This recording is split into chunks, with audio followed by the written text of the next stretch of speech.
Good evening, everyone. I'd like to call this meeting to order, the Housing Commission meeting for, I hear echo, for Tuesday, May 26th at 6:15 p.m.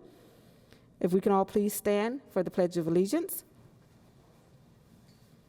Ready? Begin. I pledge allegiance to the flag of the United States of America and to the republic for which it stands, one nation, under God, indivisible, with liberty and justice for all.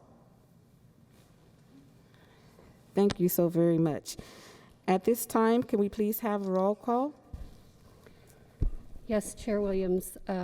Chair Williams. Thank you. Vice Chair Walshaw. Commissioner Gloss. Commissioner Cornett. Thank you. Thank you. Commissioner Howell. Here. Commissioner Costa. Oh, Commissioner Costa, great. And Commissioner Webster. Thank you. Commissioner Pelaferi. Present. Thank you. And Commissioner Gomez. Present. Thank you. At this time, I'm going to ask enact voting rights and privileges for Commissioner Webster. So if she can please join us here.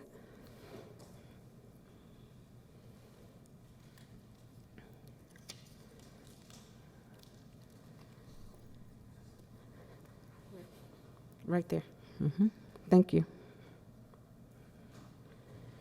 So everyone had a chance to review the minutes. The minutes were sent out on earlier this week. So we're going to be reviewing the minutes from February 25th to 2020. At this time, I will entertain a motion for the approval of those minutes. I move that we approve the minutes from our previous meeting. I second. Hold on a minute. Terry's still getting set up.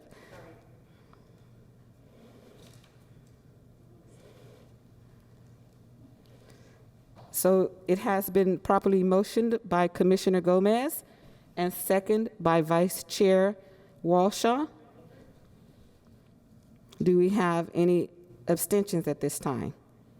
Any objections? All in favor of the approval of the minutes, please indicate by saying aye. Aye. Aye. Motion carried. So we do not have our City Council liaison here at this time, so we'll go down to the next agenda item, which is audience communications. And due to COVID-19, we do not have an audience here, but do we have anyone to call in with any questions for the commission or concerns? We did not have any emails or call-ins. Thank you. Same with public communications. Due to COVID-19, we do not have public here at today's meeting. So we will go down to agenda item number 8, items for discussion and action. 8A, Community Development Block Grant Supplement Funds, and we'll have Ms. Cecilia Brandeman to come up and give a report on that. Thank you.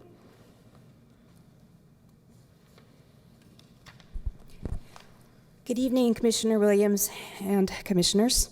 I'm Cecilia Brandran with Housing and Neighborhood Services, and I'm here to give you a report on actions related to the Community Development Block Grant Coronavirus Supplemental Funds from the U.S. Department of Urban Development, commonly known as HUD. We've received an allocation of $788,485 of what they call CDBG-CV. This is a HUD allocation that is passing through to us to address the current pandemic.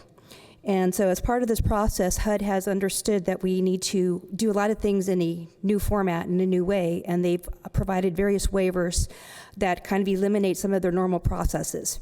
So today's report is basically taking an amendment to our current action plan for this current fiscal year to basically allocate the CDBG-CV funds, and as part of that, also that amendment, we are doing 2 separate actions as part of that, actually several other actions.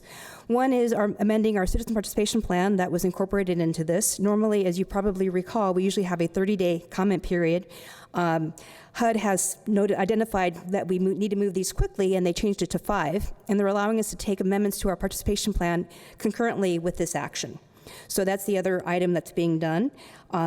We are also reallocating some of our existing funding, some of our home dollars of quite to a large tune of about $1.9 million to additional tenant-based rental assistance for households in Oceanside that have been affected by the COVID, either lost a job, reduced income, items of that nature where they need housing rental assistance in a short-term period of time. We are also reallocating some of our unallocated CDBG funding to do some capital improvements in the community. The capital improvements will be identified over at the Crown Heights. The community has addressed a lot of needs in that area. Some of it will be interior to the facility. As any of you have actually gone into the facility, it's a very old facility, a lot of issues, a lot of foundation issues, other things of that nature. And then also just some general sidewalk improvements. I want to kind of really focus on the CDBG CV funding for the meat of this. So basically out of that 788, we went out to the community via online surveys through our community resource centers to really see what the community said they needed. Based on that information, we are allocating $200,000 of that for food distribution, $350,000 for hotel motel vouchers, $168,485 for additional emergency rental assistance, but it's of a shorter term period, 3 months, where the other one is up to 2 years. $30,000 for utility assistance for, again, these are all have to be households affected by COVID. And then $40,000 to supplement senior meals. So staff is recommending that the Housing Commission recommend that the community development, the CDC, accept all the recommendations in this report. And I'm now available for questions.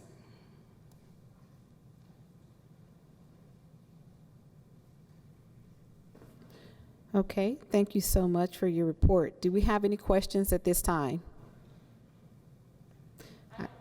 Okay, Commissioner Howell? I can't speak with this one, I'm sorry. As it relates to the $200,000 that you're going to be allocating, what are you requesting the applicants, any sort of documentation as they've been affected by COVID-19?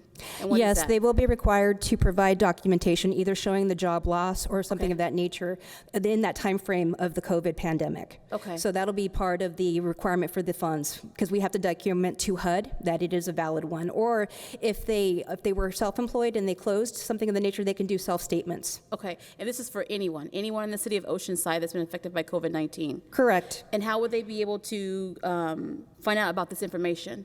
We're posting information on our websites and as people call in, and so we're suggesting people keep an eye on our CDBG page, and then just check with the housing department. But a lot of these resources are going to be pushed out through our senior centers, our community resource centers, those different groups that we work with that are working with those populations. Okay.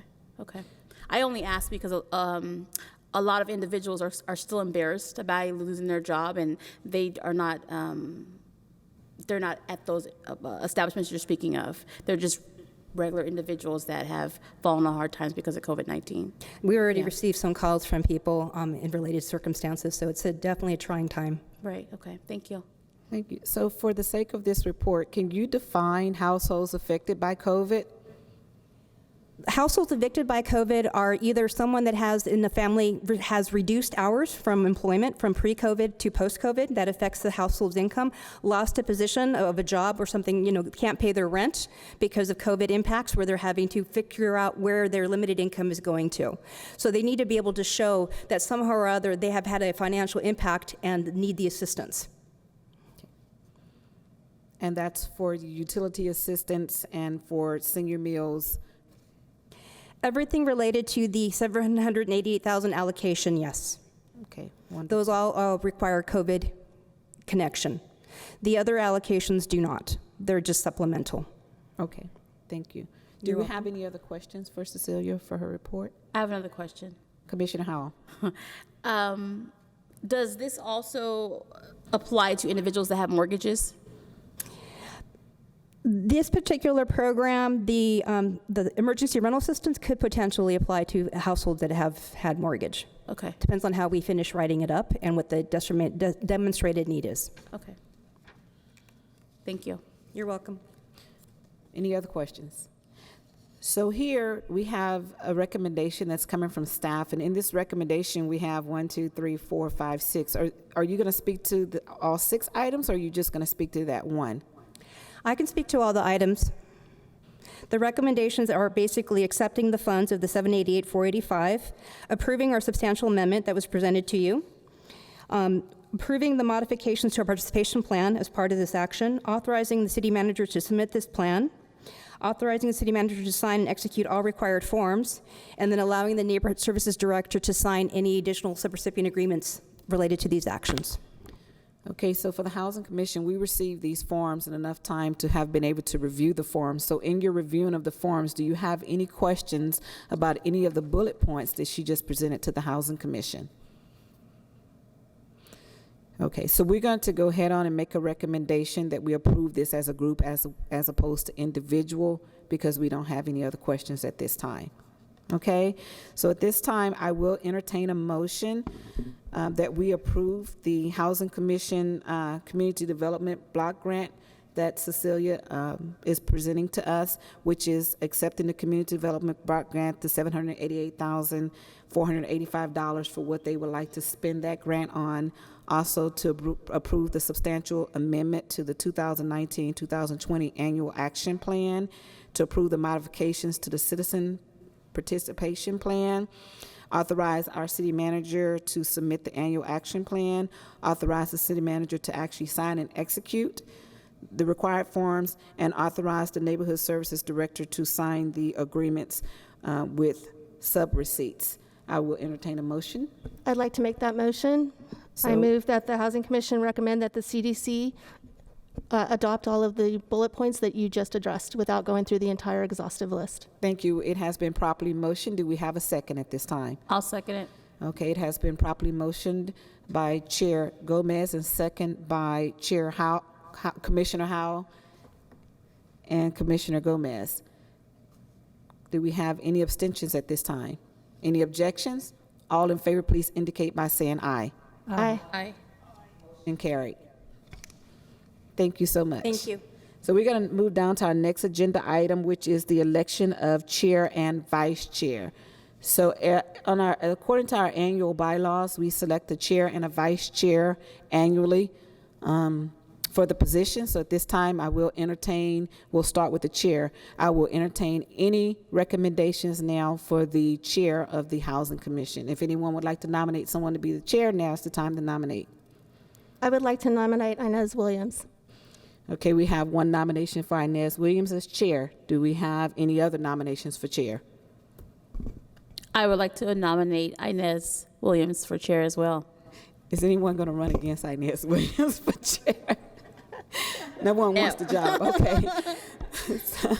So it has been properly, the nomination for chair for Inez Williams, it looks like she's going to be running unopposed at this time. And so at this time, I would like to make a motion to appoint Inez Williams to continue on as the role of chair for the Housing Commission. Yay. All in favor, please indicate by saying aye. Aye. Okay, so at this time, we would like to go down to vice chair, and so I would now entertain a nomination for vice chair. Do we have anyone that would like to nominate someone for vice chair? Commissioner Palfrey. I'd like to nominate Linda Walshaw. Okay, so we have one nomination for Linda Walshaw for vice chair. Do we have another nomination? Yes. Okay. I would like to nominate Michelle Gomez for vice chair. Okay, so we have a nomination for Michelle Gomez for vice chair. Nominations for vice chair. Okay, so Linda Walshaw, Commissioner Walshaw, you have been nominated as vice chair. Will you accept the nomination? Okay, so she is accepting the nomination. Commissioner Gomez, you have been nominated as vice chair. Would you accept the nomination? Yes. Okay, so we have two nominations for vice chair. Who do we have calling in right now? Do we have anyone on the phone? Because I'm sure they may want to vote. We have Commissioner Cornett is calling in, and Commissioner Costa is calling in. Okay, so Commissioner Cornett and Commissioner Costa, we have two nominations for vice chair, which is Commissioner Walshaw and Commissioner Gomez. And so we're just going to go down across the around the dais. We'll start with the two call-ins first and see who their nominations are, and then we'll go around. Should we maybe Would you like for provide it to a be statement? anonymous? I was thinking that since we have two candidates, we could provide a statement. Okay, we can do that. We can provide a 2 to 3 minute statement as to why you think you should get the position of vice chair. So we'll start with our current vice chair, Commissioner Walshaw.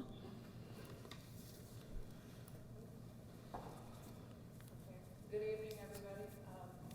You gotta turn your mic on. I tried to, it's not recognizing my fingers. I can't Okay. start. My hands are cold. Talk loud. Can anybody hear me? Mm-hmm. Okay. For those of you who know me, you know that I've been doing this now I've been on the commission, I think it's 8 years now. And I cannot tell you how hard that I have worked in the community to help people find housing, working with all of the other community organizations, especially with seniors and our veterans and our disabled. And it isn't just a housing issue, but we have approximately 6,000 seniors living in our manufactured home communities. That's 19 communities. And at the moment, at least 4 of them have been purchased now by billionaires. We have another park that's being bidded on at the moment. They're offering $38 million to buy it, I'm told. And we have 2 other parks that are now 85% no longer on rent control because the parks have bought up the spaces and are renting them out at market rate. So I can't tell you how dire the situation is, but as of last Friday, I closed escrow on my own home and was supposed to close escrow on a home I was purchasing in another resident-owned community, only to find that they tried to force me to sign a predatory lease, signing away my rights under California law to the rent protections that we have in Oceanside. So as of this moment, I am without a home. And I care passionately about what's happening to my family, what's happening to the other thousands of people in these communities that call me for help on an almost daily basis. And I can assure you that if I continue in this position, I will fight passionately to work with city staff and our council to bring as much housing and as much resolution to these issues as I possibly can. Thank you. Thank you so much, Commissioner Walshaw. So now we'll go with Commissioner Gomez. Her I'm good. speaker's working. I think I'm good. Her microphone is working. You can just put it right back. Commissioner Gomez. Okay, I've been a commissioner with the Housing Commission since March of 2018. I have previous job experience with affordable housing project management, and I'm knowledgeable with the various funding sources available to us. A lot of this information is second nature to me. In addition, I've been appointed by Assemblymember Tasha Burner-Horvath to the District 76 Advisory Council on Housing and Homelessness, and we do some amazing work within that organization. I'm the past committee chair for the Ad Hoc Committee on Homelessness, which we will be addressing again here tonight. I've been appointed by this body to the Martin Luther King Jr. Scholarship Fund Committee, and I've been appointed by this body to the committee to update our bylaws and approve our work plan. I would like to see the role of vice chair expanded slightly to include development of any ad hoc or standing committees under the Housing Commission to really start focusing and emphasizing on the work that's desperately needed within our city. Addressing our critical needs for housing and sheltering our unsheltered within our city is a passion and a focus of my life. And I would be honored if you selected me as your vice chair because we have a lot of work to do within our city limits. And I think that this group is a dynamic group that can really get the job done, but we need to really focus and buckle down. And I think that we have a lot of opportunities here to really make sure that the vice chair role is exceeding the expectations. And I'd like to be considered for that role. Thank you.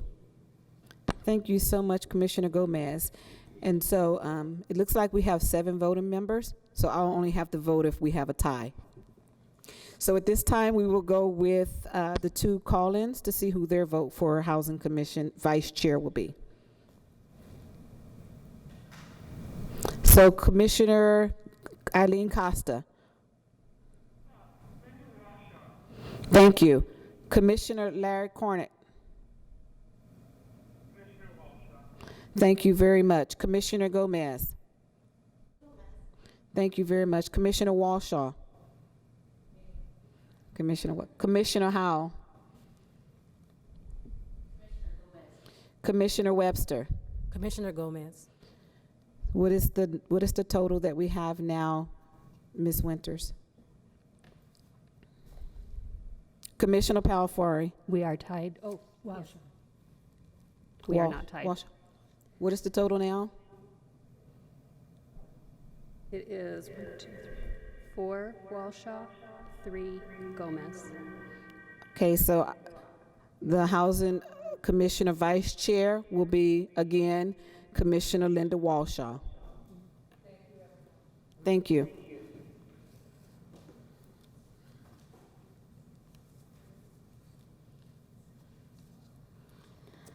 So we will go down to our next agenda item, which is appointment of an ad hoc committee to address the homelessness in the city of Oceanside. And we're gonna have, are you speaking on that, Angie, or are we gonna speak on that?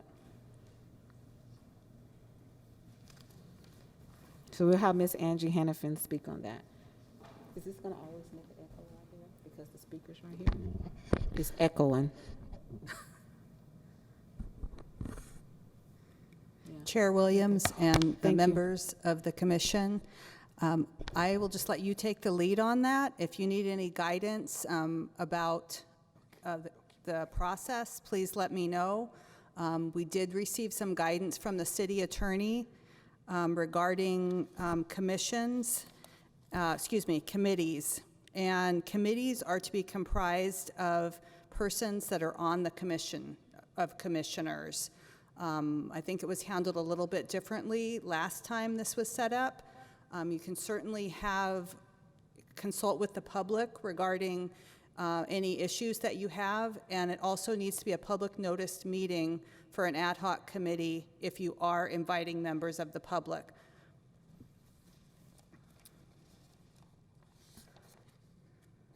That's all I have for you, but if you have any questions, I'd be happy to answer regarding how the structure should be. I was provided with a memo from the Assistant City Attorney, Barbara Hamilton. Okay, thank you so much. And so, Commissioner Gomez, we're going to let you take the lead on the appointment of the ad hoc committee. We did have an ad hoc committee appointed to address the homelessness in the city of Oceanside, and that ad hoc committee consisted of Commissioner Gomez, Commissioner Howell, and was it Commissioner Cronk? Commissioner Walshaw. So those are the three that was. Okay. So while we're here today is we have to vote that ad hoc committee back in. So your time lapsed for you to be able to come back and give us a report. And so we're here today to vote that ad hoc committee back in so that you can go back and update your research and continue to work. And then for the next meeting we come back to, we'll see if we can make that, vote that in as a standing committee. But right now, we're gonna vote that ad hoc committee in. And because we're gonna do a revote on the ad hoc committee, we're gonna now open it back up to see if anyone else would like to be on that ad hoc committee. No more than 4 members from the actual commission can be on that ad hoc committee according to the bylaws. So would you still like to chair that ad hoc committee? Yes, I would. Okay. I am entertaining names right now for anyone else who would like to be a part of the ad hoc committee to address homelessness in the city of Oceanside. Commissioner Walshaw. Commissioner Webster. Commissioner Costa and Commissioner Carnett, are either one of you interested in being a part of the being a part of the ad hoc committee to address homelessness in the city of Oceanside? Commissioner Costa.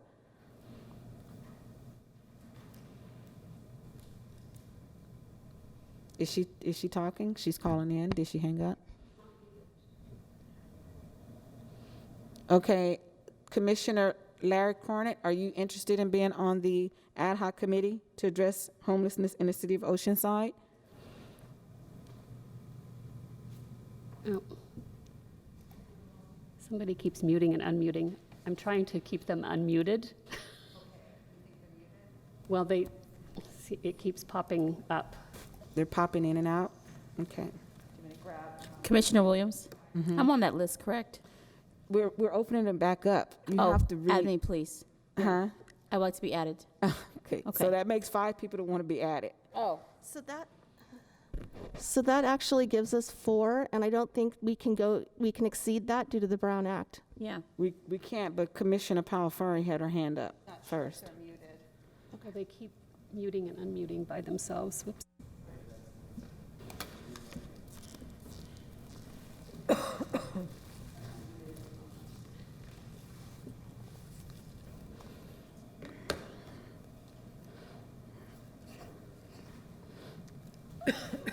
And commissioners are now unmuted. Okay, so did they hear my initial question? Because I actually went to them first to give them an opportunity because they were calling in. They did hear, but I don't think they could respond at the time. Okay, so would either Commissioner Costa, I'll go to you first because I asked the question to you first. Are you still interested in being a part of the ad hoc committee to address homelessness in the city of Oceanside?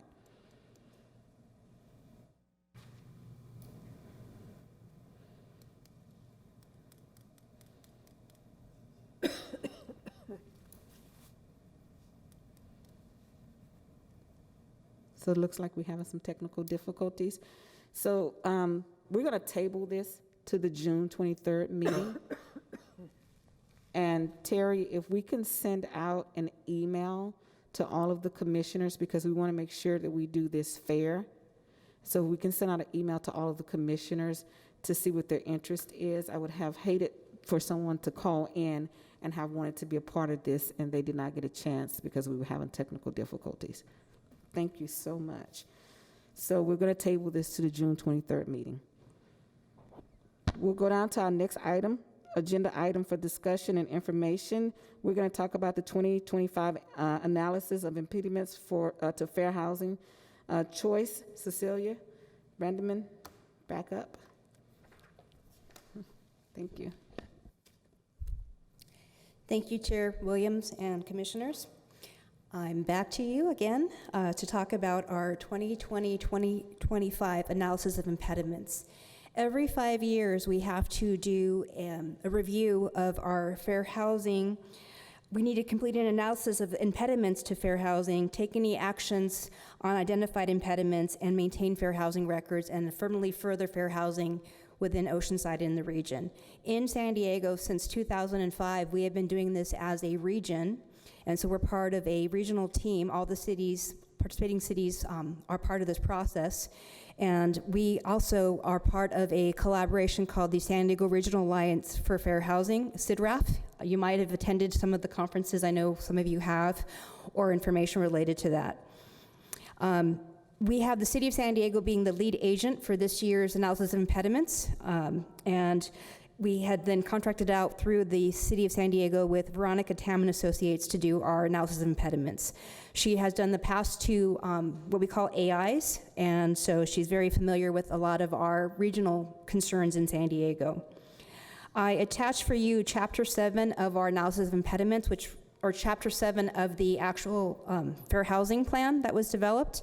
That has all the kind of impediments region-wide, anything specific to the individual organizations.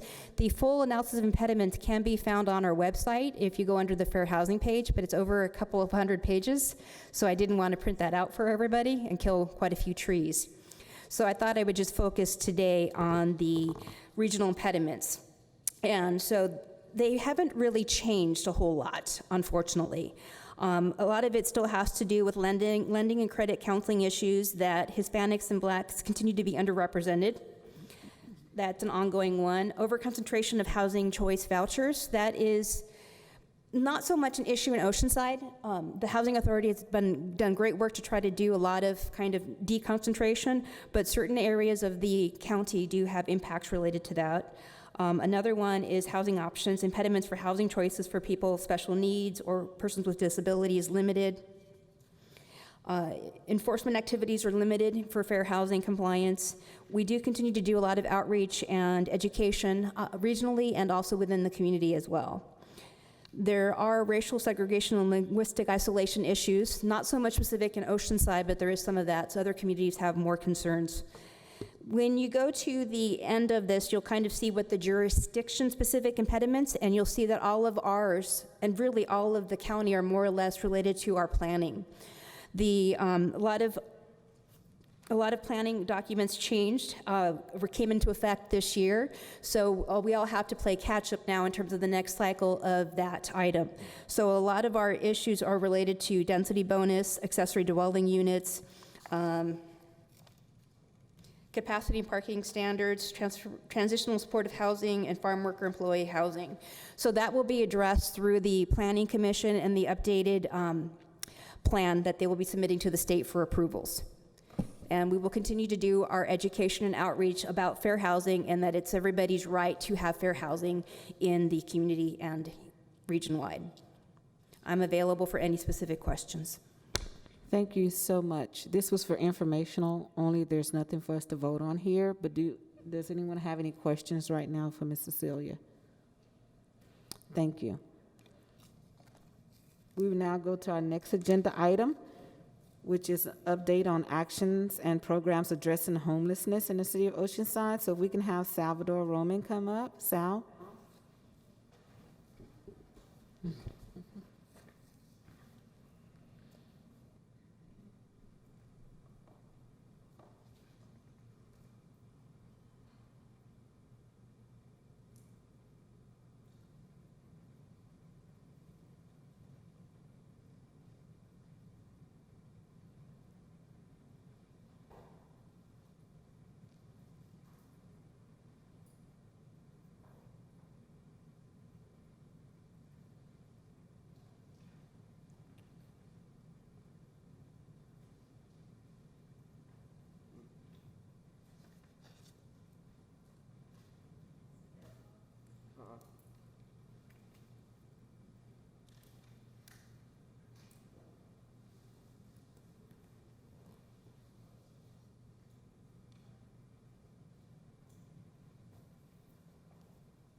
Oh, man.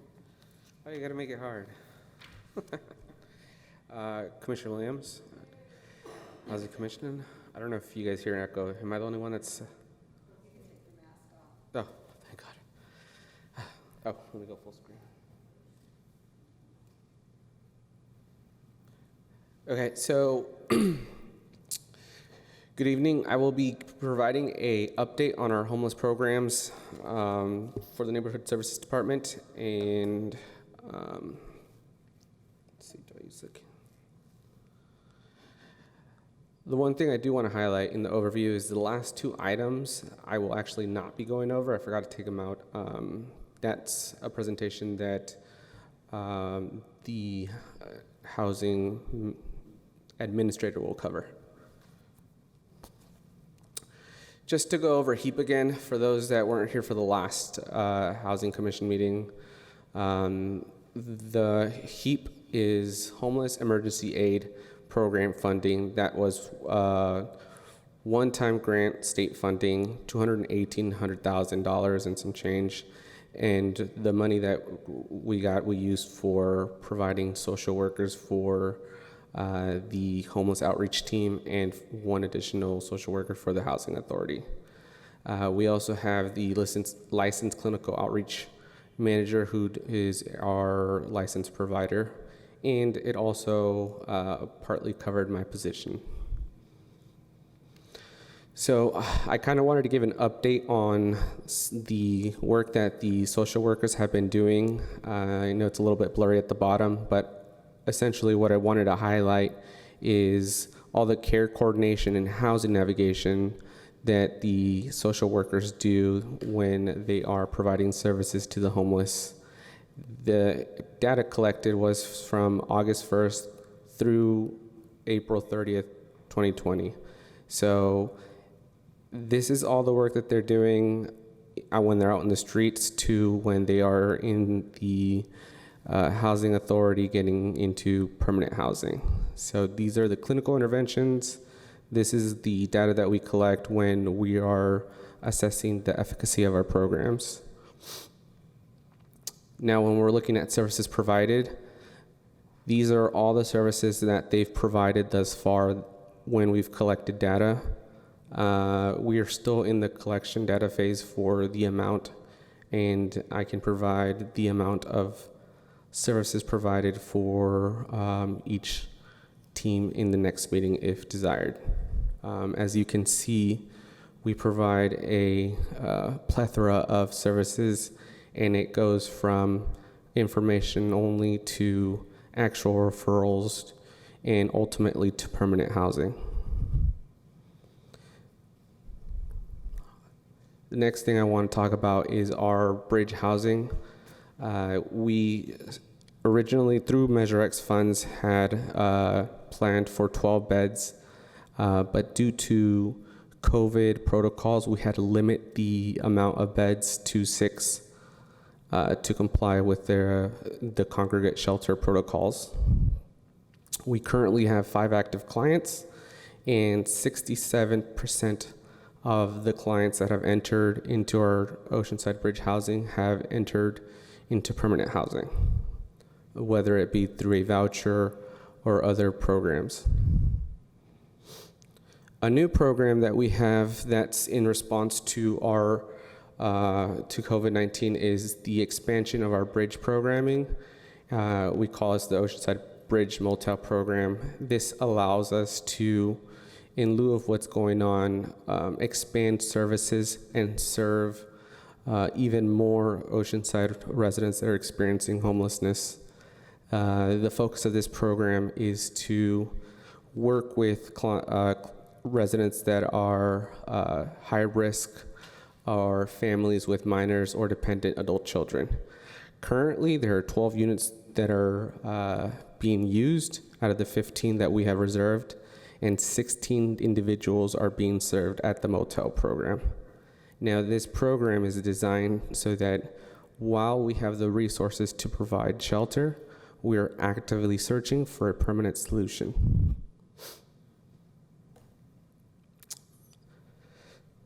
The Alliance for Regional Solution was something that I didn't mention in the last meeting, but in this fiscal year, we have provided $65,000, and the funds covered the shelter network during the winter seasons, as well as supported the year-round shelters that you see listed below: Operation Hope, Haven House, and La Posada.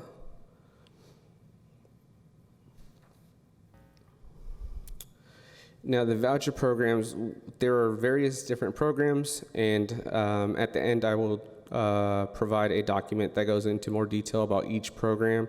Essentially, these voucher programs are set aside for our residents who are experiencing homelessness with different criterias, all with the ultimate goal of helping those who need it the most.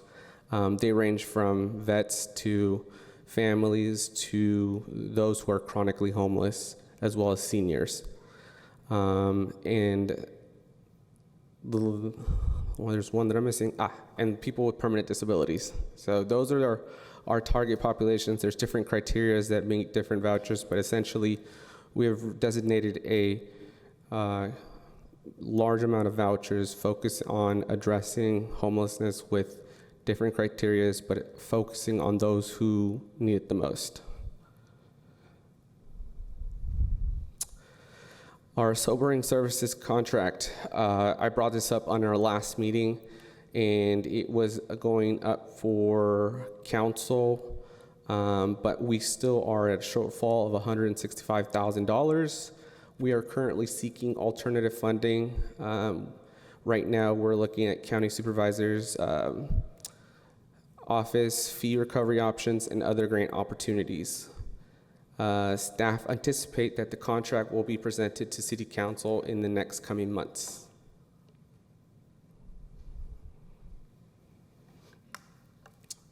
Mission Cove housing units, so we're still working on finalizing the MOU with them and Housing Community Works, and essentially they'd be assisting with placing senior residents who are experiencing homelessness, and they will be provided with support from Elder Help in regards to case management.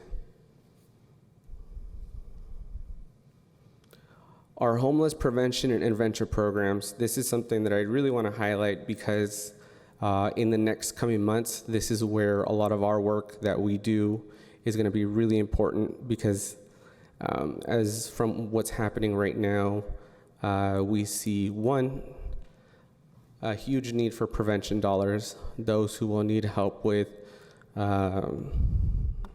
assistance with rent because they lost their job. And the second thing we're seeing is because of the law that passed that you cannot deny Section 8 voucher, there are high security deposit fees that are going into this, and it surpasses the cap of most programs. So we have 3 programs. The first one is the ICS, Interfaith Community Services HEAP program. That was $48,000 that we were given, $2,000 per household. We have exhausted all those funds. We also have our own city prevention and rapid rehousing programming dollars. We had $76,000 from our Measure X funds. We use those to supplement any funds needed after the cap. So sometimes the security deposit is $2,700. The program supplements the $700. Lastly is our new District 76 Homeless Prevention and Intervention funds. These flex funds were given through the state from Assemblymember Horvath's office, and the focus of these is prevention primarily, but with the ability to also provide intervention services. This is a pass-through grant where we will be working with CRC, and the agreement was approved on May 6th.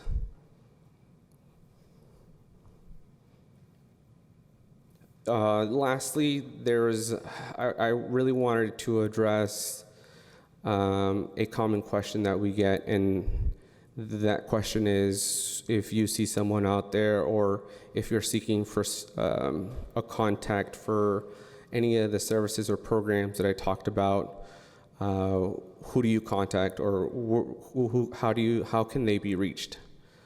So we do understand that in lieu of COVID-19, there's services that had to be modified, operations had to be changed a little bit, and I wanted to make sure that this document represented any updates in operations, and this really goes into details about the programs that I discussed and the contact person, as well as a number and email if you wanted to get more information or if you wanted to pass along someone. This also goes into detail about the criterias for the voucher programs and what the referral mechanism is, as well as our transitional housing.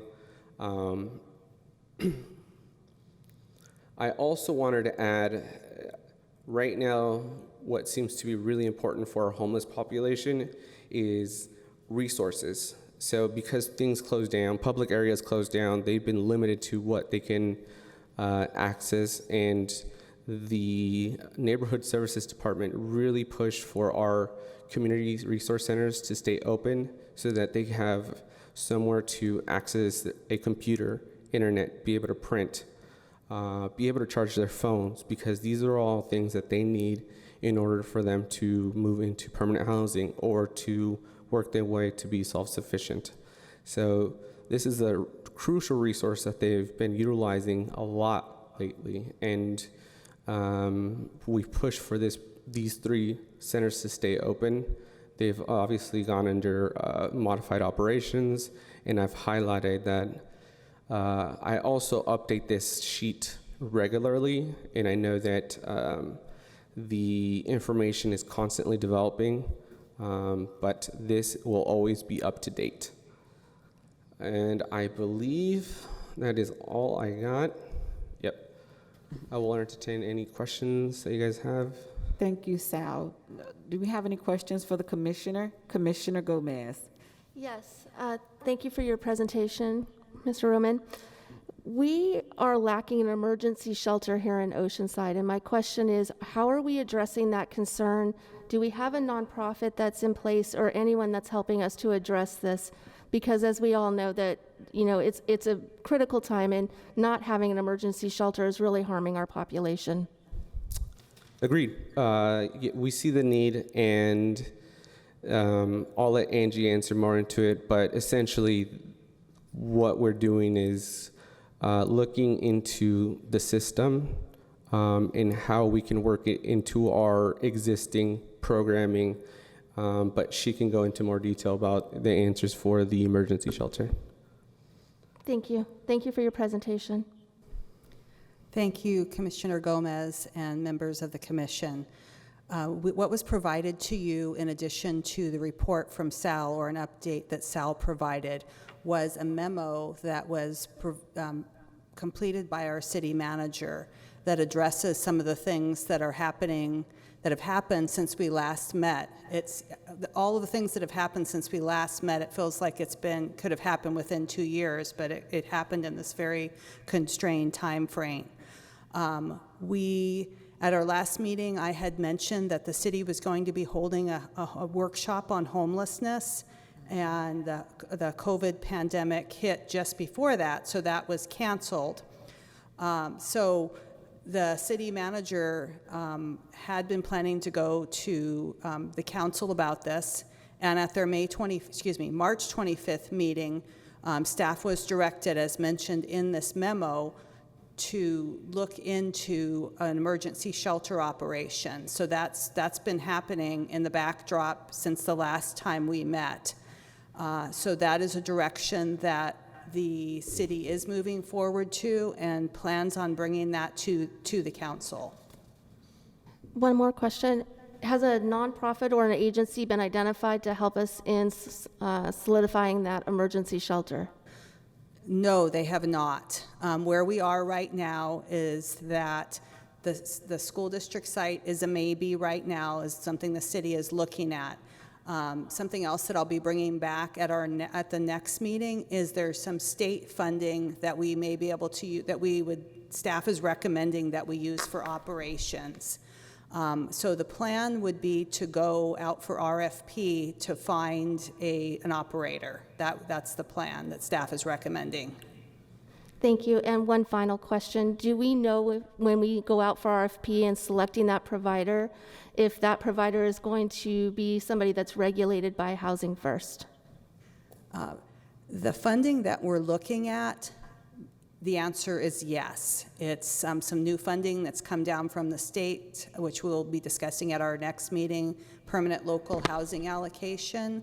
And that funding does require Housing First. So I anticipate that it will. If we use that funding, it must. And most funding does now require Housing First. Yeah, and we're not at the stage where we're looking for an operator. Right now, what the direction that staff has is recommending models. And that's the direction that we're being given. And once the model has been recommended, that's when we do the RFP. Thank you to both of you. Commissioner Walshaw?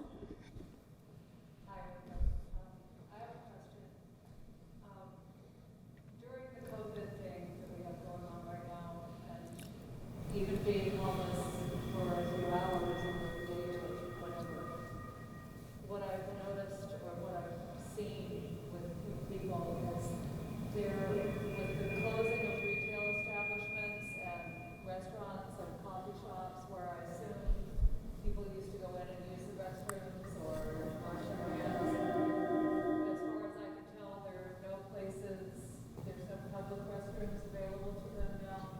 There's no hand washing stations, there's no porta potties, and I'm wondering if there's a plan where we can get some of those things in place for our community that needs it right now. We actually do have portable restrooms and hand washing stations placed strategically in areas where we'd see high utilization of them. we also have, they come with certain stipulations. I don't know, or I can't remember what those regulations are. They are provided through the county. And I don't know if Angie, if you had anything more to add to that, but I do know that we do have porta potties provided through the county, as well as hand washing stations.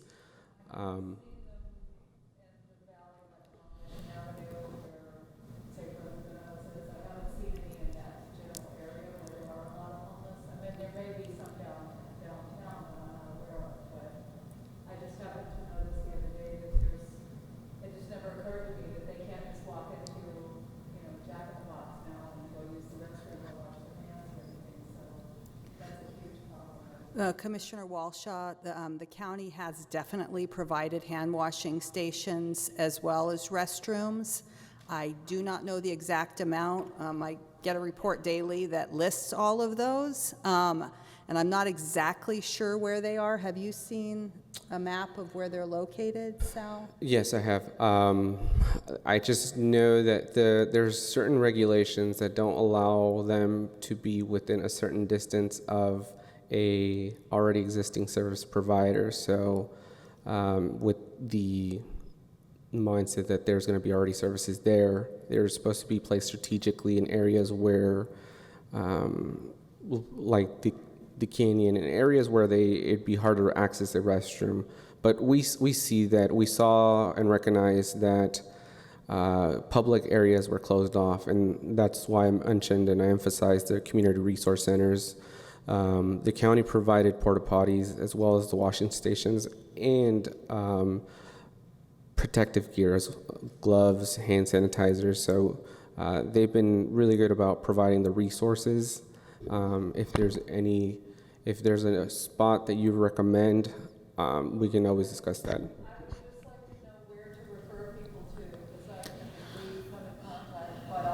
Thank you. If you have the list, can you send it out to her?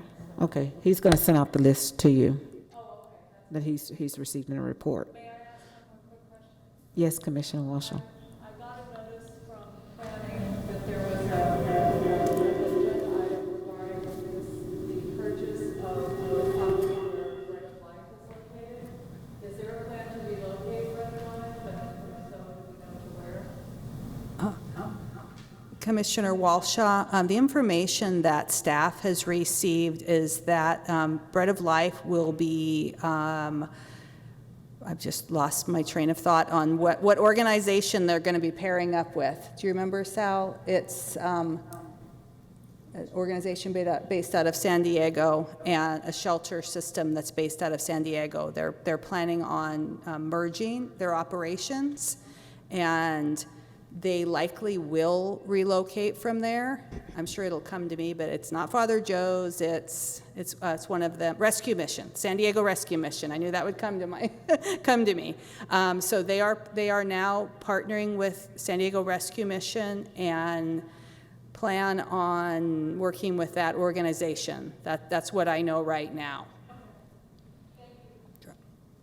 Thank you so much. Do we have any other questions? Sal, don't go anywhere. Do we have any other questions from the commission? Okay, so I have a question. Sal. So in your report, you stated that for the Bridge X housing, that's only, in order to qualify for that housing, for that $237,974, you have to be referred through the HOT team in Oceanside? Through the HOT team or the Housing Authority social workers. So if someone is looking for housing and they're not necessarily at the HOT team level, we can send them here to the city of Oceanside, and they may qualify through the neighborhood housing for the funding? Let me see if can you repeat the question? I'm just trying to understand what you're asking me. So when the HOT team goes out, the homeless outreach team, they go out as a team, and they're going into places that are heavily populated with homeless individuals. And those are the individuals that are identified for the bridge housing. Is that correct? I'm not sure if I understand. How does the HOT team identify individuals for bridge housing? Oh, sorry. Yeah, so there's two things. One, the Housing Authority social workers work with the HOT team once they have established a housing plan. Once they have established a housing plan, they are screened for bridge housing. If they are fit for the program, they are brought in. And it's not through the actual team themselves. We get referrals from everywhere. We get different calls from different programs. It's essentially a system of networks that we interact with, where they send a referral saying, hey, we have someone who has a permanent housing plan but just needs a month. And it's a system of through our homeless management information systems where we interact. Okay. So my next question is, we have resources through bridge housing, but we have empty beds. Currently 1. And then for the transitional housing, I believe you said it was 12 people and you had 16 beds? We have 15 rooms. We have 12 of them being occupied. So that means there's 3 rooms not occupied. But we have a homeless Currently. crisis in Oceanside, so I'm just trying to see how we can get people off the streets and into that housing. Right, so this program started 2 weeks ago, and every day it's a transition program. So it just happens that we got people that were exited, and then people are moved in every day. We can't place people same day, even if we wanted to, for safety purposes. There's a protocol that has to go through, but we are working to expedite many of our processes to ensure that we're placing people, and not just expediting the process, but expanding to help even those who have not necessarily a permanent housing plan, but a long-term solution, whether it's the reunification. We've really expanded our services, and we really expedited everything. You see 2 or 3 empty units, but it could be tomorrow they're filled, and it's constantly revolving, because our job is not to have them there, but to get them into something more permanent. And it could be that tomorrow 3 of them go to reunification, fly back home. So it's a constant revolving. You will always see something open, and you will sometimes see them all full. Mm-hmm. The idea is to keep them full, but we also want to make sure that everybody we put in, at the end of this, when the resources for COVID run out, aren't going to go back on the streets. We're going to have a permanent solution, and we're going to help them get in there. Okay. Thank you. Do we have any other questions on Mr. Roman's report? Okay. So, Angie, thank you so much, Mr. Roman, for your report. So, Ms. Hannafin, it's not a part of your actual report that you're going to give, but you did open the door to it. So since you opened the door to it, I do have a couple questions about the memorandum that you handed to us today. Okay. So for the housing commissioners, we were just handed a memorandum today. And I guess I did have another question, and on that memorandum, it came from our city manager, Ms. Dina Larson. And it's talking about homelessness, and it's dealing with the in lieu fee that the city of Oceanside receives. Are you tracking? You know, is everyone on that document? So for the sake of the commission, could you kind of explain what the inclusionary fee is, and then I'll go into my question. Yes, thank you, Chair Williams. The inclusionary or in lieu fee is a fee that developers pay in lieu of providing units in affordable units in projects.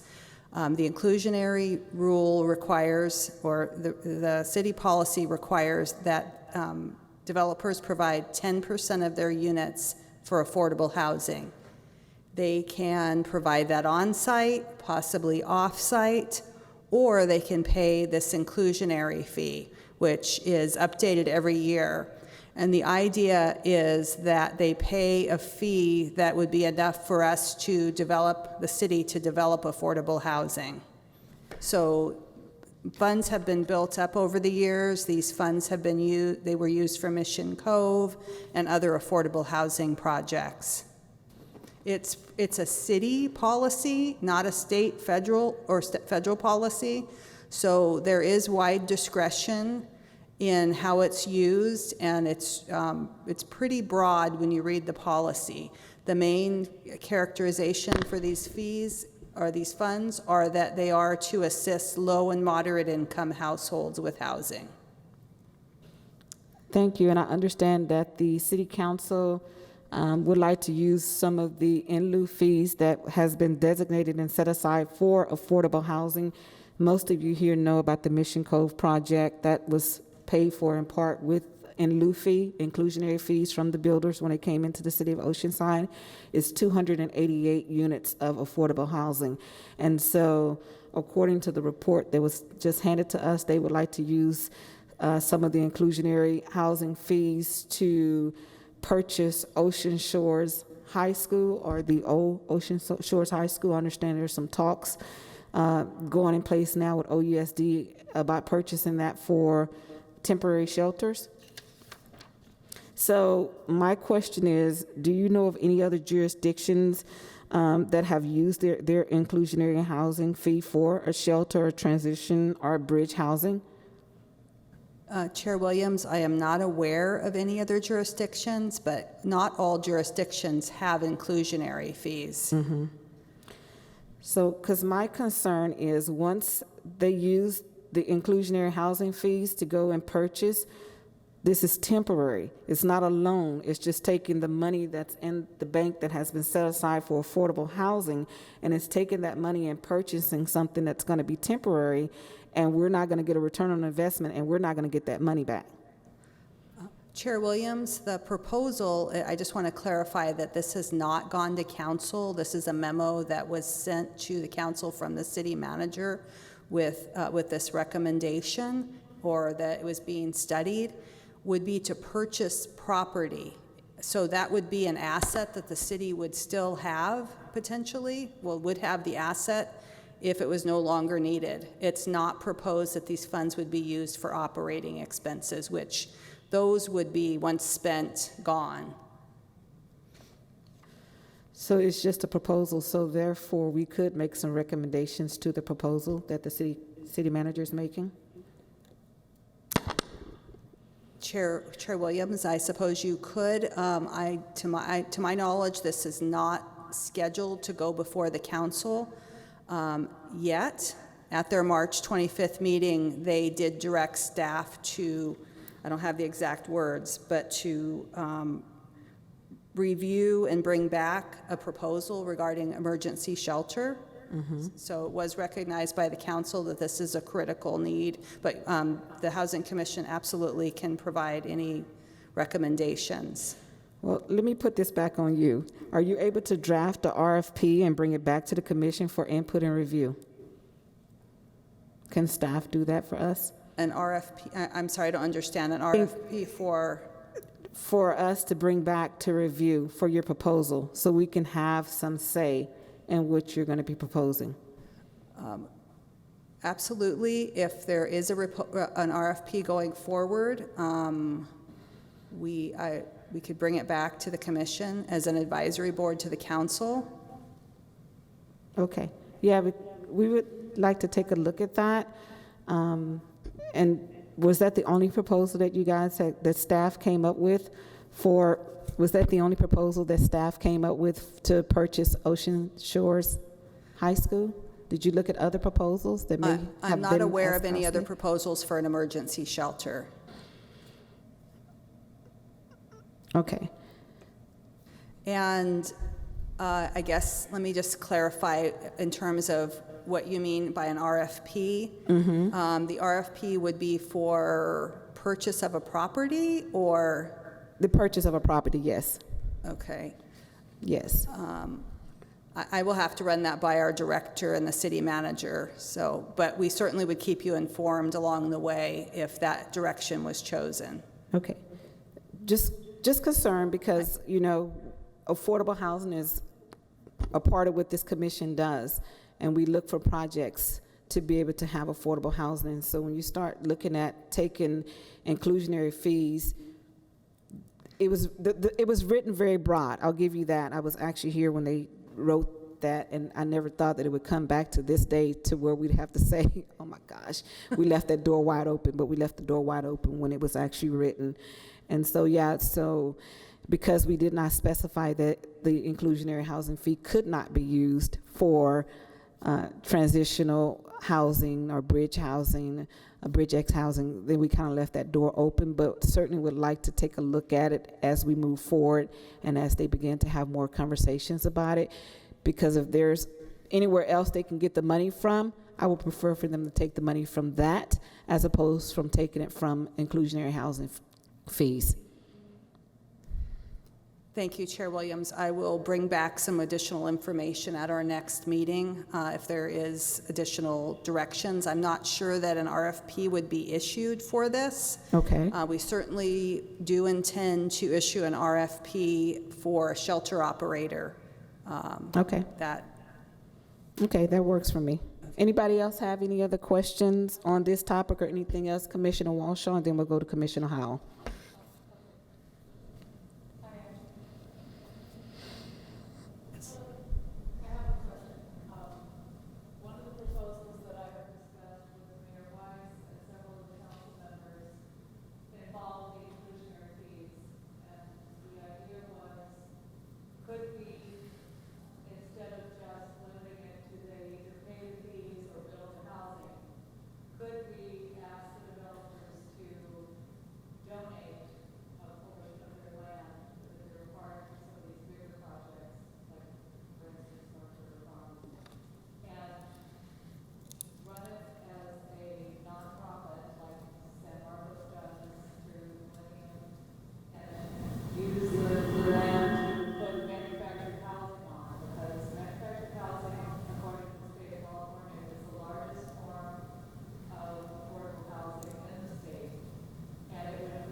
Sorry about that, guys.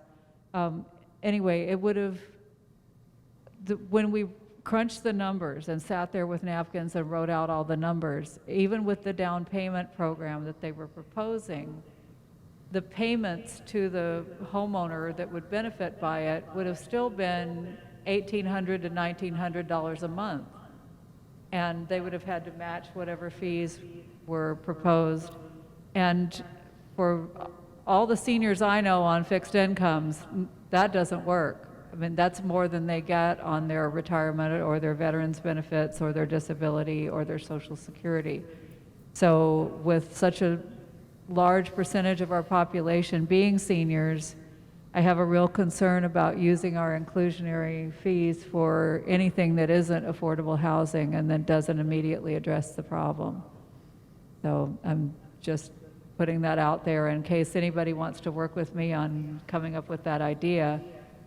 One of the things that's been said is that we can't really make changes to our existing laws because then we can get, you know, draw fire from the developers or from the park owners, but that doesn't mean we can't propose new ordinances and new changes that would create more inclusionary housing. Just a thought. Thanks. Thank you, Vice Chair Walshaw. I was going to talk about this a little bit later. The staff has been directed to look at a revision of Chapter 14C with the goal, the inclusionary housing ordinance, with the goal to encourage more developers to actually build the units. You touched on, we also have been directed to develop a home down payment assistance program using inclusionary funds.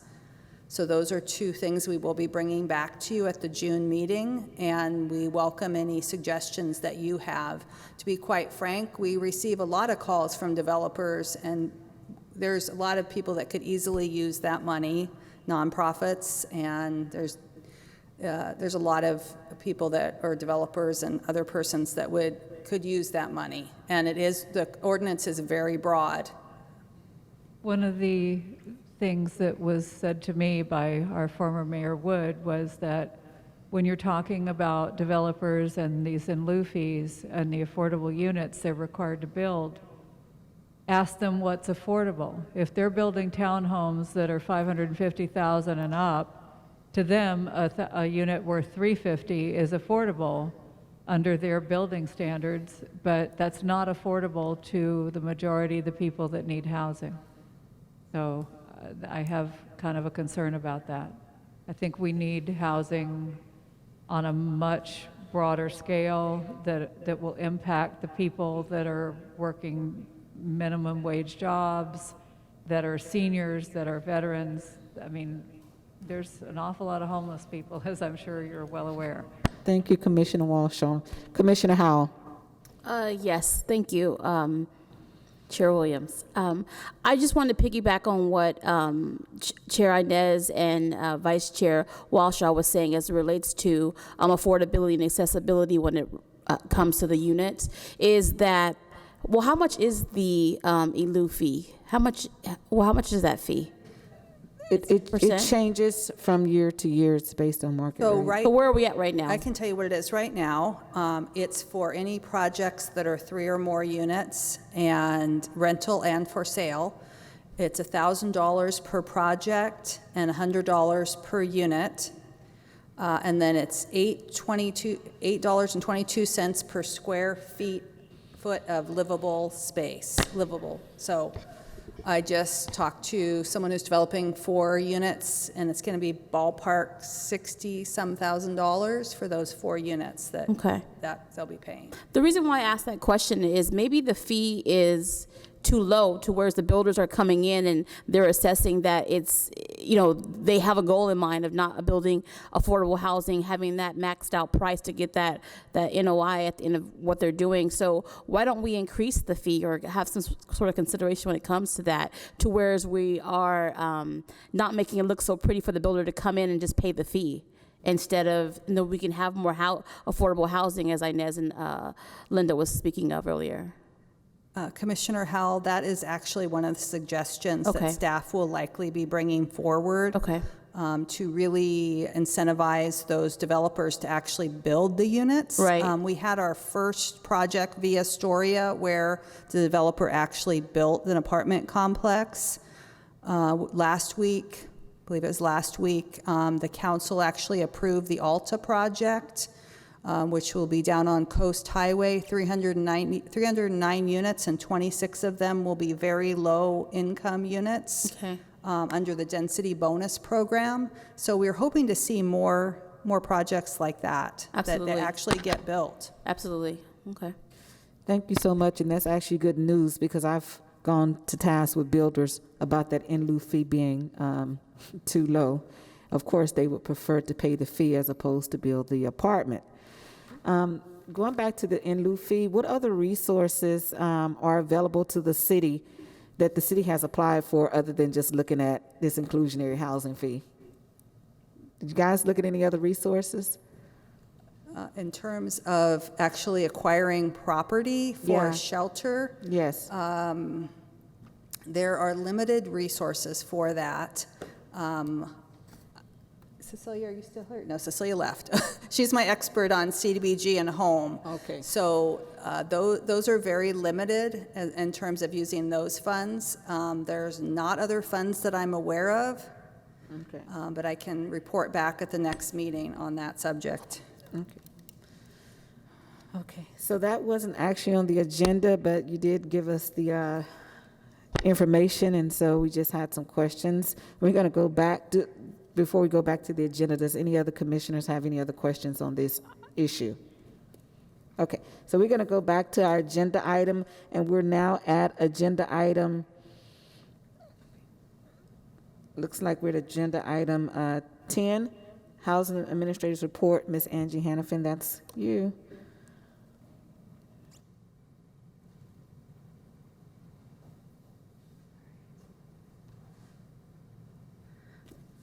Let's see here. Sal, you going to help me? I'm not much of a techie here.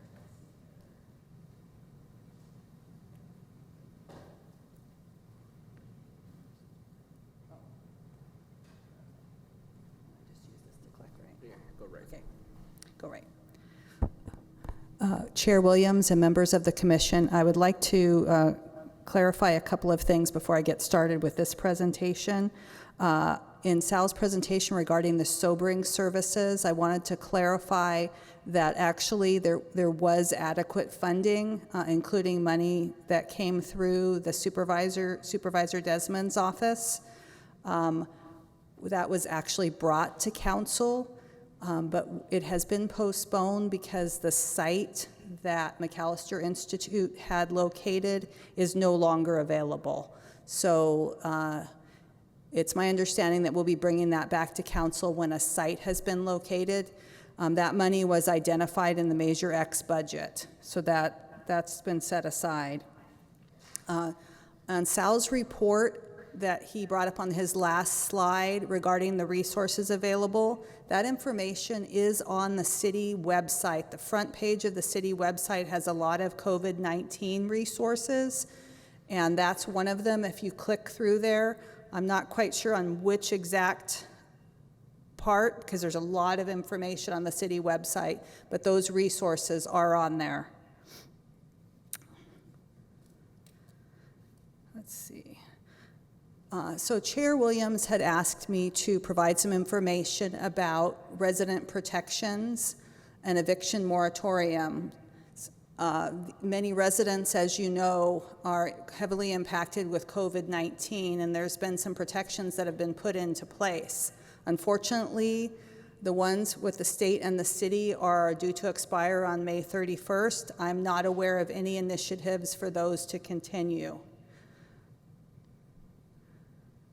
So I just wanted to talk a little bit about the moratoria on residential and commercial evictions. And again, this information is also on the city website. The city issued an urgency ordinance, and that protects residents and commercial tenants from eviction through the end of this month. As well, the governor has had a statewide moratorium on evictions. So the moratoriums are temporary, and they had only applied to certain persons. There were strict rules in terms of the residents contacting their landlords. It needed to be that they couldn't pay their rent because of something to do with COVID-19. They lost their jobs or their business shut down, something of that nature. And the two ordinances, or the two moratoriums, had little bit different requirements, but in essence, the residents needed to provide documents to the landlord as well as communicate with the landlord. So many of you have heard about the CARES Act. To be quite honest with you, all the things that have come down from the federal government have been pretty overwhelming to staff. I mean, some of the staff in the city have not been as busy, things shut down. Our department, not so much. And so we're still trying to absorb some of these programs since we last met. So the CARES Act does have some protections for certain renters. They are protected for HUD-assisted participants from March 27th through July 24th. So they have a little bit more of a longer period of protection. So theoretically, they could not be forced to leave their unit until a month after that, August 24th. Have not heard if there's going to be an extension of this, but I wouldn't be surprised. So persons on the Section 8 voucher program, landlords are happy to have people on the Section 8 voucher program, because if the voucher participants lose their job or have a significant loss of income, the housing authority can make an adjustment in the tenant portion of rent and begin to pay more. We have had to emphasize that rent is still due during the time period and will accumulate if unpaid. However, there is a moratorium for these federally HUD-assisted tenants for that period through July 24th. The CARES Act also has some other protections. If renters are living in a HUD multifamily building or FHA-insured property, and we have a few of those here in Oceanside, and there's a list available online of those properties, but several here are listed. These are HUD-assisted properties that the owner of the property has an independent contract with HUD. So there's 4 there. I think that's all of them. North River Club, that's out on North River Road, Mar Vista El Dorado, Silvercrest, and Little Jackson. Those are all senior properties. There are some CARES Act protections for homeowners. The FHA, Federal Housing Administration, extended its housing moratorium through June 30th, 2020 for homeowners with FHA-insured single-family mortgages. So there are some flexibilities for those mortgage holders. It talks a little bit further about who that applies to. It halts all new foreclosure actions and suspends all foreclosure actions.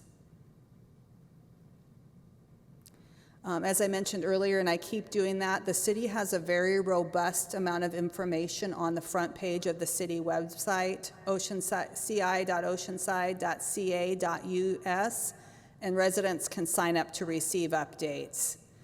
The Legal Aid Society also has information on their website about the moratoria, and persons that need legal assistance regarding evictions are urged to contact legal aid or an attorney of their choice, as well as 211 San Diego has some resources.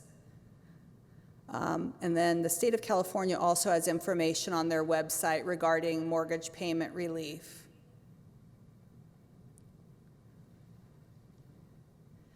And that concludes my presentation. I'd be happy to answer any questions. Unfortunately, the big elephant in the room is May 31st is right around the corner, and what's going to happen with some of those folks that haven't paid. Hopefully we'll be able to help them with some of the programs that Cecilia talked about earlier in helping some folks get caught back up. I'd be happy to answer any questions. Do you have any questions at this time for Ms. Hannafin? I have something to say. Okay, Commissioner Howell. Okay. For the second one? Commissioner Howell. Okay, thank you. So far that we're aware of, I also sit on the committee for the Southern Housing Rental Association, and so far that we're aware of, the city of San Diego has extended the moratorium, and so that's where we're at with that for another 30 days. I know it usually trickles down because they were the spearheads as it related to even coming up with the moratoriums, and then it came down to Oceanside, San Diego, San Marcos, Escondido, all the other cities. Another thing is under the CARES Act, the tenants, they don't have to provide documentation. We have to give them a 30-day termination notice once it comes about after the 120 days.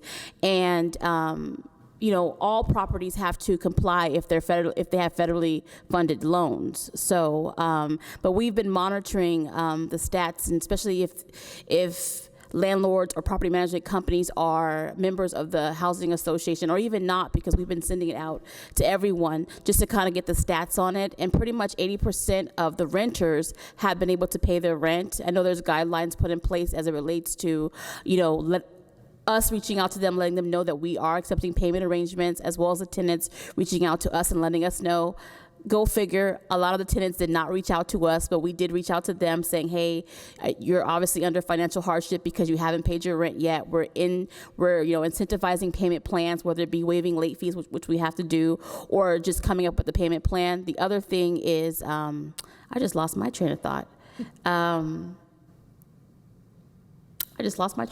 Darn it.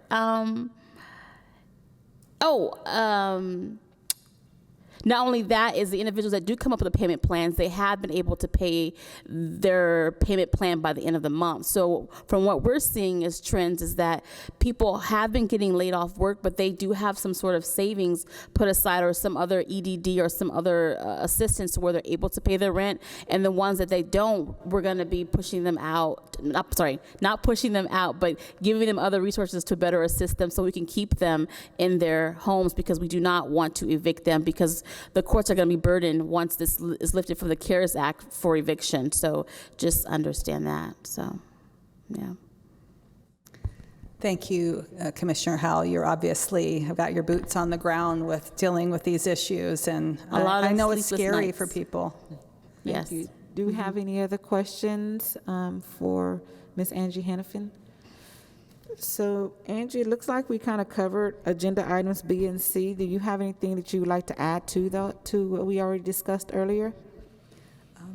10B and 10C. Right, Chair Williams, I think I've actually covered both of those. We'll be coming back to this body in June. Okay. So at this time, we'll go down to our next agenda item, which is Chairperson's Report. And at this time, I would like to report that the Martin Luther King Jr. Scholarship Committee, we actually received 30 applicants this year. We're a little bit down from the 75 to 80 that we've gotten in years past, but we did get 30 applications this year, which was good considering everything that these students had to go with having to be given little to no notice about school, about not being able to attend school. And so the committee will be meeting on this Thursday, March the 28th, to select the recipients of that award. And it has been proposed, and me and Angie Hannafin and City of Oceanside will talk a little bit more about it. It is being proposed because we're not actually able to give them the ceremony that we typically give them. It is being proposed to allow myself as the chairperson of the event, the resource director, Ms. Janet Lacey, and some of the other people who are part of the selection committee, along with someone from the city council, mayor or city council member, to be able to have them to come, the students, the recipients, to be able to come here and just stand right out front there and receive their award. And so we're just waiting on word back from the City of Oceanside to see if that's something that we can actually pull off with the social distancing and everything that's going on. So we're waiting to hear back. I actually think it's a great idea, so they're not shortchanged. The other students had an opportunity to get recognized, and so we would like to recognize them as well. And that is all I have to report at this time. Vice Chair Walshaw.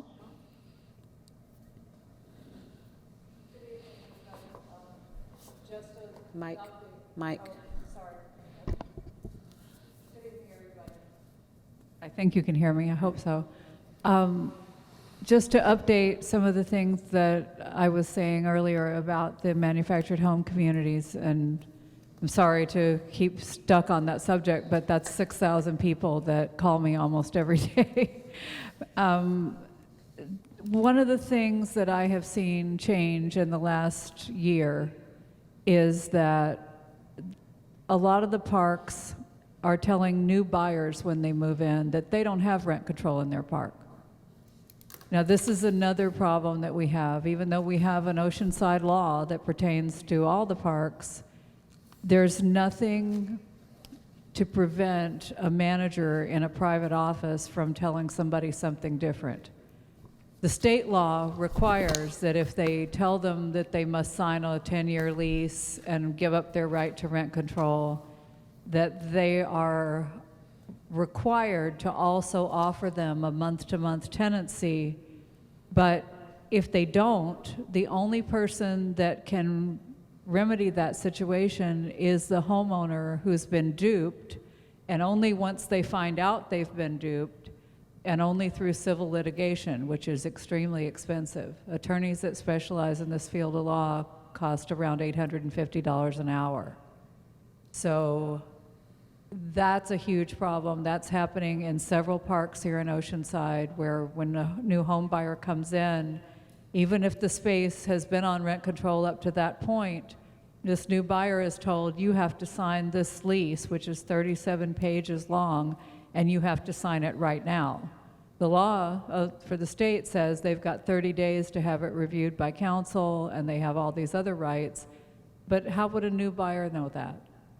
You know, they're not told that. So one of the things that we've proposed to council members is possibly posting signs about our ordinance in front of the parks, just saying this park is subject to 16B, our rent stabilization ordinance.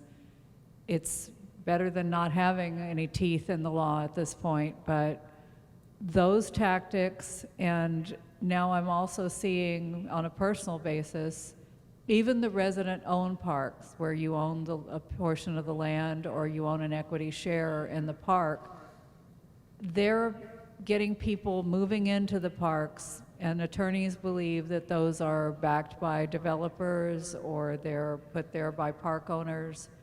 Could be, you know, a paid operative, it could be a nephew, but they get into the parks, they get onto the boards, and just recently, I've seen this at Oceana and I've seen it at San Luis Rey, they now have income requirements above and beyond what most seniors qualify for.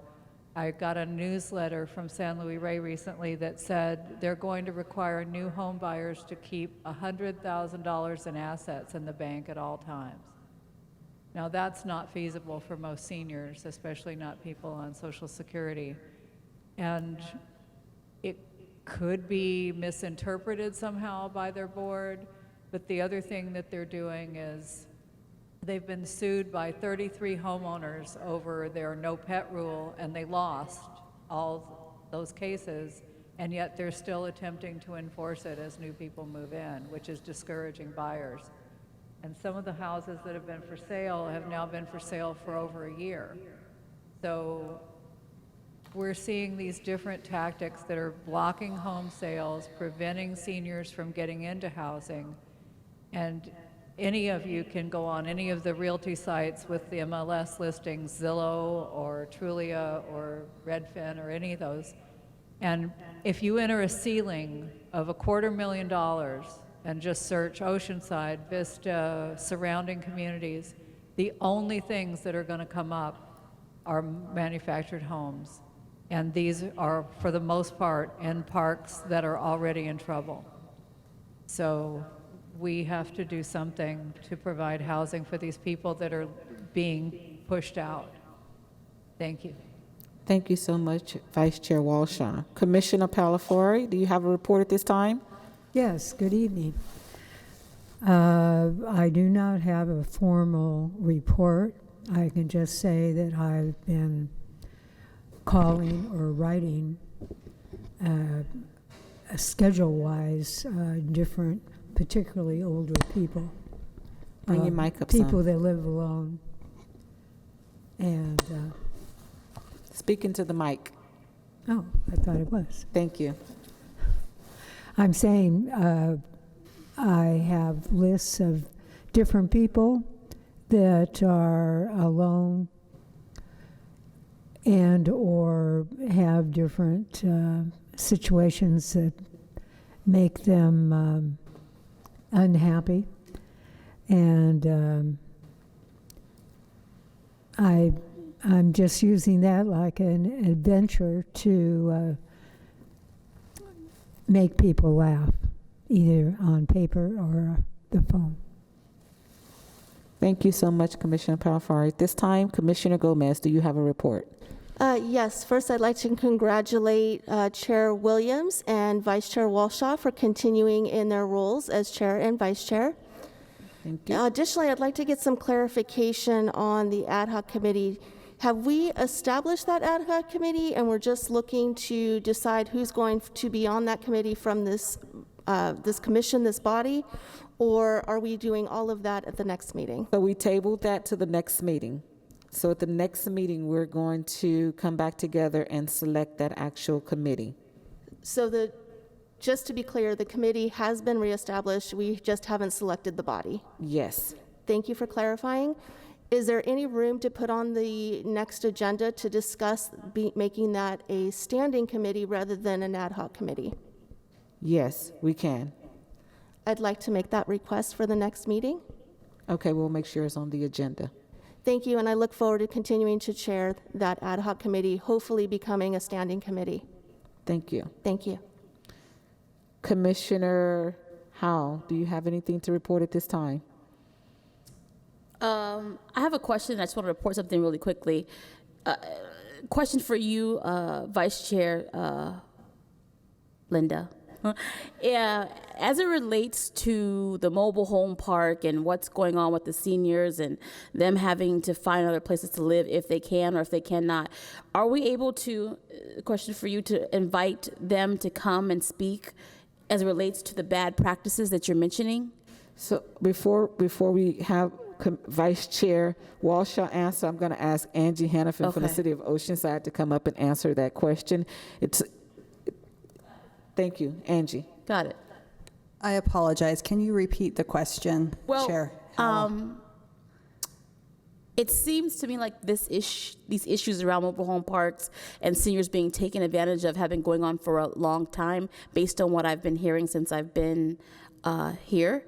And so I'm just wondering if we can invite the individuals that she mentioned, that Linda mentions, that are promoting bad practices and allowing people to not give them enough time to sign documents as they should be, to, since they're conducting business in the City of Oceanside, to come speak to us.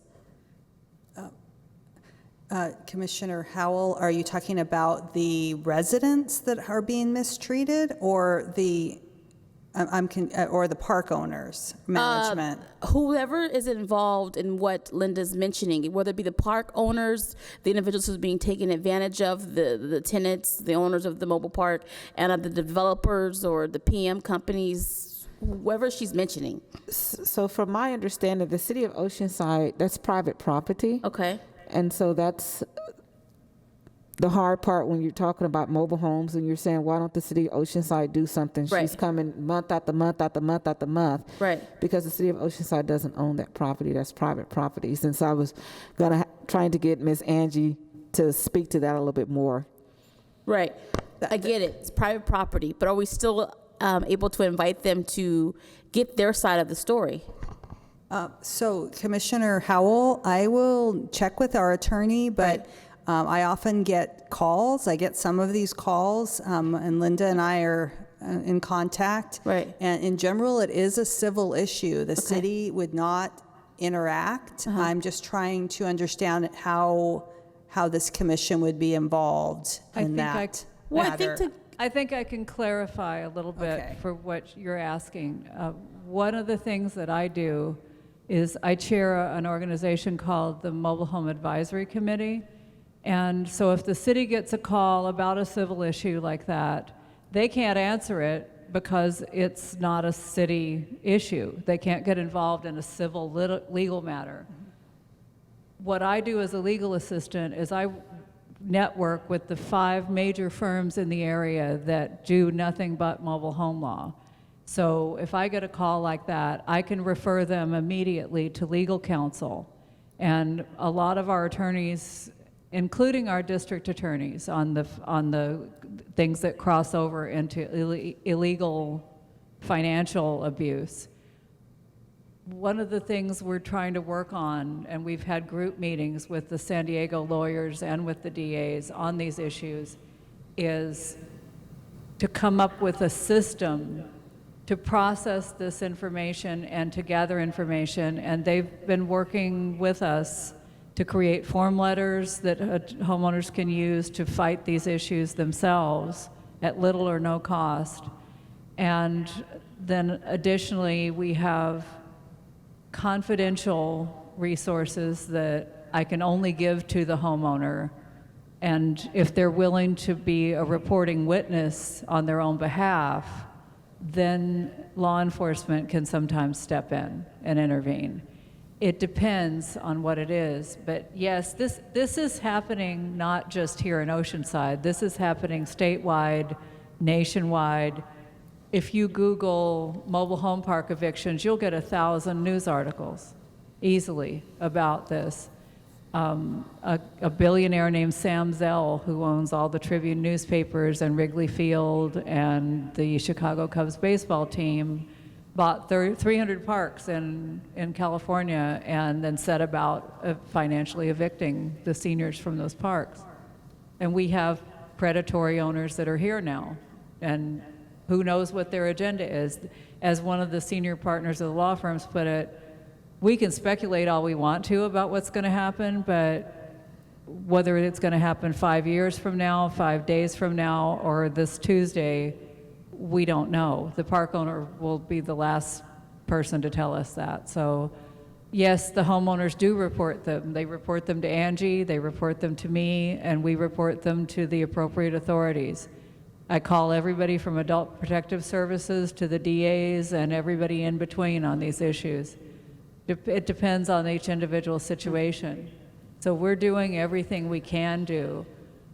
If and when we can get some kind of, something before the city council, like right now we're working with the Manufactured Housing Commission on a subcommittee to propose some changes to the laws to strengthen some of the practices to protect homeowners differently.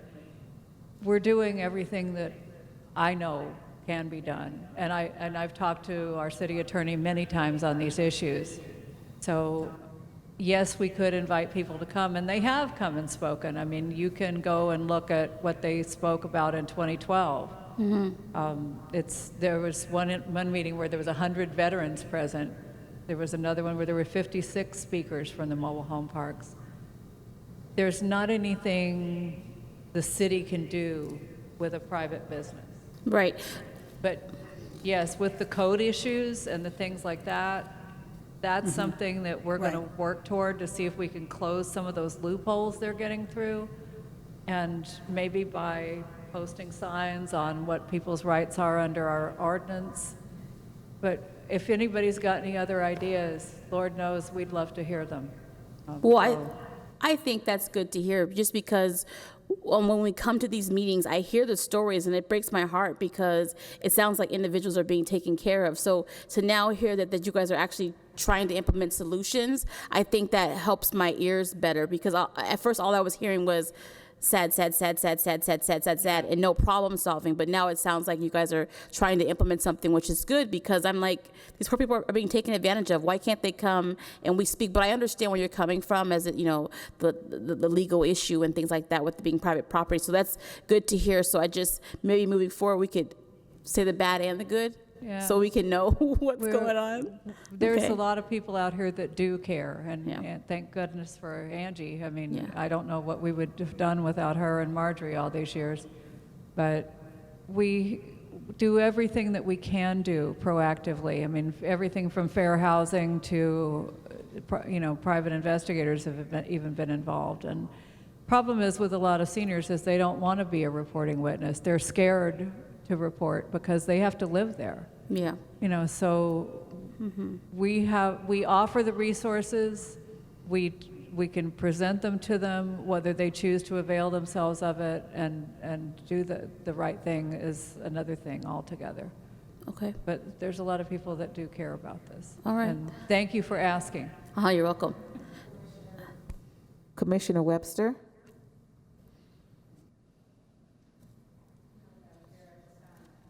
Okay. Do we still have our other commissioners on the line? They appear to be on the line. Okay. Yes, I can. Do you have a report, Commissioner Costa?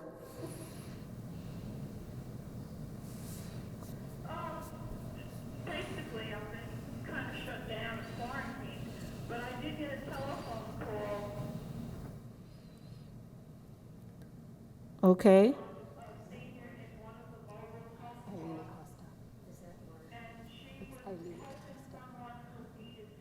On the phone? It's Augusta. So I was wondering how, if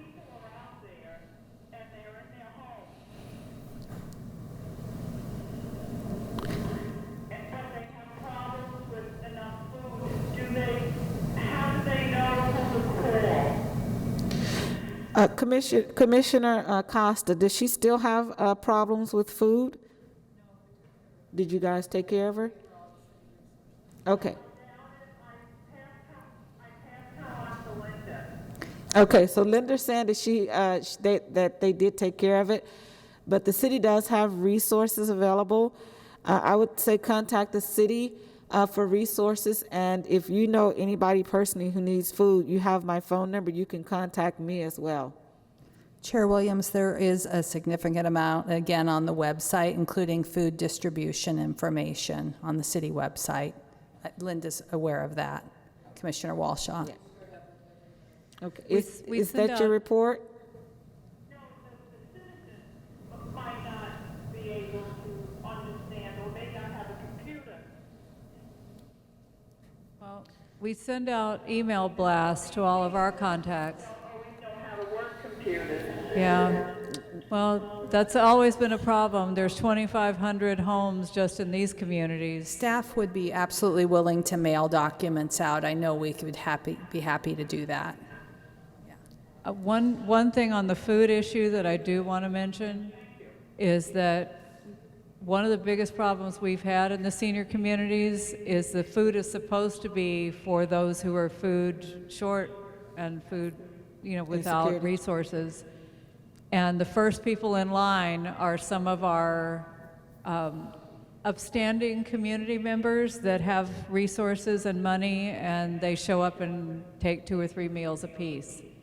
And I'm not going to name names, but some of them are people you may know. We thank you. Thank you, Commissioner Costa. Does that conclude your report? Yes.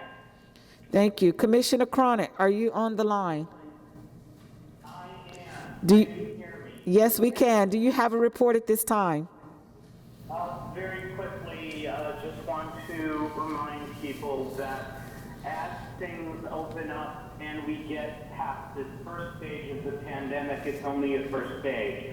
And I believe that as commissioners, we need to model the behavior that we expect others to follow. Make sure that we're wearing masks, make sure that we respect the at least 6-foot rule, and know that we are saving lives. I can tell you from personal experience, my wife's mother is still in the hospital in Chicago with COVID.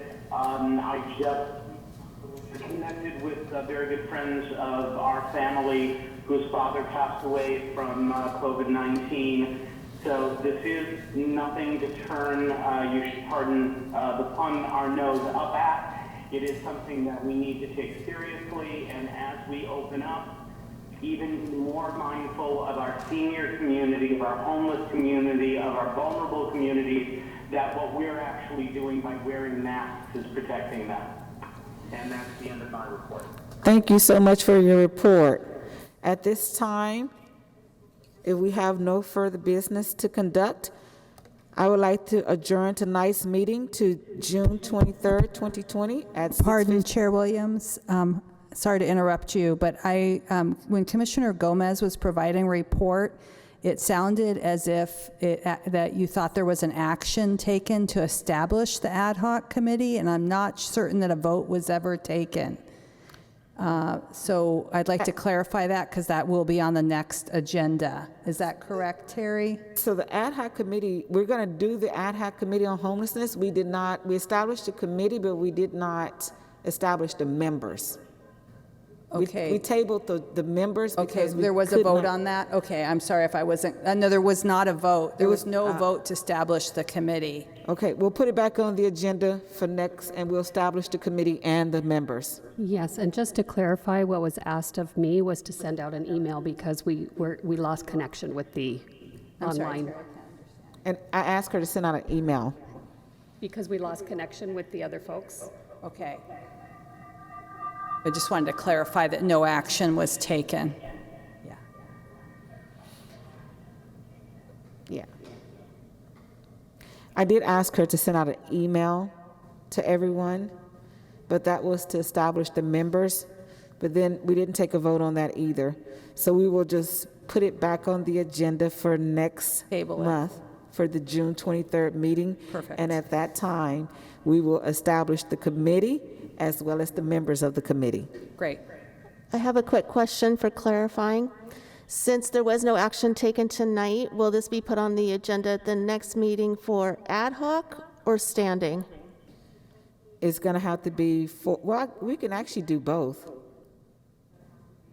Because you can't do this, the standing committee has to be on the agenda to establish the standing committee. So we can establish the ad hoc committee and the members, and then we can make a motion to see if we can do a standing committee with that. Perfect, thank you. So both will be on the agenda then? Yeah. Okay, so I would like to adjourn tonight's meeting to June 23rd, 2020 at 6:15. We'll meet right back here in council chambers.